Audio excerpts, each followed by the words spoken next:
Ecclésiaste, chapitre 6.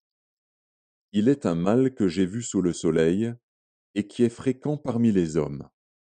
Il y a tel homme à qui Dieu a donné des richesses, des biens et de la gloire, et qui ne manque pour son âme de rien de ce qu'il désire, mais que Dieu ne laisse pas maître d'en jouir, car c'est un étranger qui en jouira.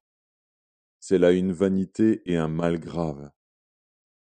Quand un homme aurait 100 fils, vivrait un grand nombre d'années, et que les jours de ces années se multiplieraient, si son âme ne s'est point rassasiée de bonheur, et si de plus il n'a point de sépulture, je dis qu'un avorton est plus heureux que lui.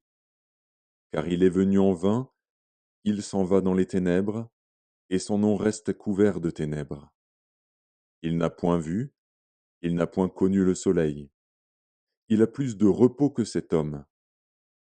Et quand celui-ci vivrait 2 fois 1000 ans, sans jouir du bonheur, tout ne va-t-il pas dans un même lieu?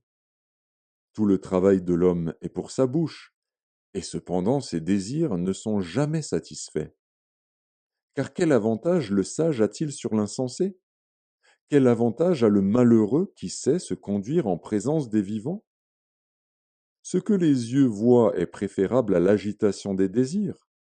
C'est encore là une vanité et la poursuite du vent. Ce qui existe a déjà été appelé par son nom, et l'on sait que celui qui est homme ne peut contester avec un plus fort que lui. S'il y a beaucoup de choses, il y a beaucoup de vanité. Quel avantage en revient-il à l'homme?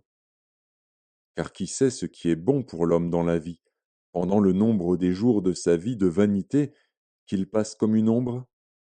Et qui peut dire à l'homme ce qui sera après lui sous le soleil?